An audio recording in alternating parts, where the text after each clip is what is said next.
I found out that Benjamin Moore has a paint app. If you put that right up to my face, I'm actually toasted almond. So when I met my in-laws, who are Caucasian, I did introduce myself as an almond joy. Brown on the outside, white on the inside, a little bit nutty. Went over great with the in-laws. So I have to admit, I had someone yell out their order, I think last week when I was speaking at a conference, and the individual yelled, skinny, white, tall. And I honestly responded, that's how I describe my husband. It's not like your parents sat you down and said, Eddie, you're going to actually pump someone's hand exactly 2 times, and that'll be a good handshake for you. No, we do not do that. Why would we want to do that? Yeah, I don't know. You just do it. We are our pride and joy. Why would we interrupt the conversation? I have no idea. We don't interrupt. Yeah, you do. We don't interrupt. Yeah, you do. We don't interrupt. Yeah, you do. Okay. But if we're interrupting, it is only to add some actual value to this conversation. I'm a big believer of relationships. And if you can communicate more effectively, create those relationships and understand people's values, you can start using that information to work collectively on a holistic approach within your own cities. So, the most important value that you need to understand when it comes to cultural differences is the differences between individualism and collectivism. You'll notice that the ones that I've highlighted are all the top source immigrant countries, and they're all collectivist. Not a surprise, the most individualistic country in the world, and it's not a negative or a positive, is the United States, with Canada being the most individualistic number 5. So we're pretty darn close on the individualism scale. If you need a very quick tip and can't figure out if someone is individualistic or collective, think of how you would order in their restaurant. If you were to order Chinese food based on how you order that food, what do you think a Chinese individual is? Collective or individual? Collective. You got it, because you would order family style. So, I just mentioned that the very first thing that we do when we meet somebody for the very first time is to shake their hand.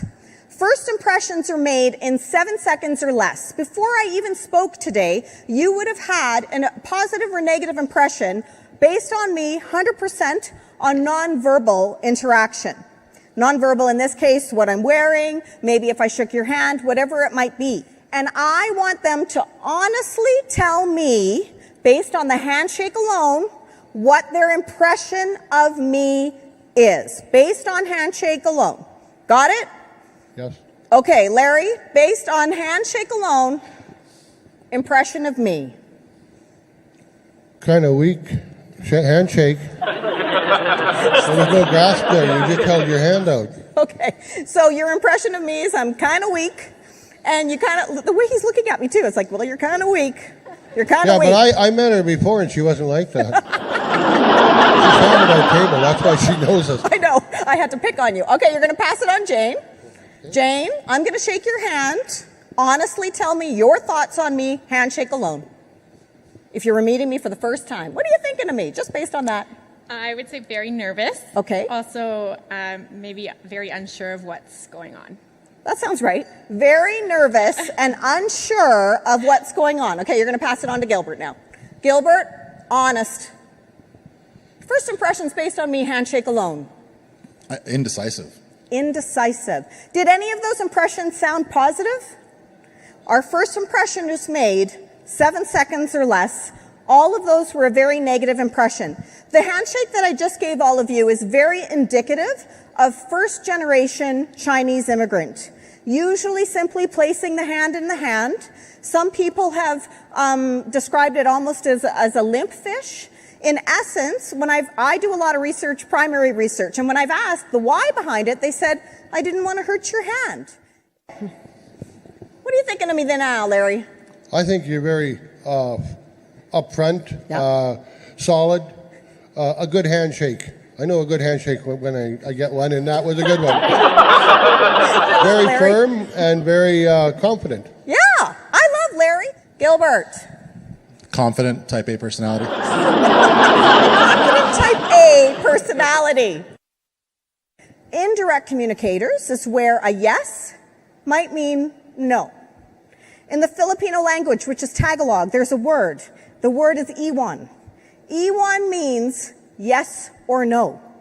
I'm like, oh my gosh, that's the best word ever. Do you want the dessert? Absolutely. I just don't want the calories, iwan. Like, this would work. I like this word. We'd never think in a million years that we just got a massive message of no. The unspoken word with indirect communicators is the most important of all.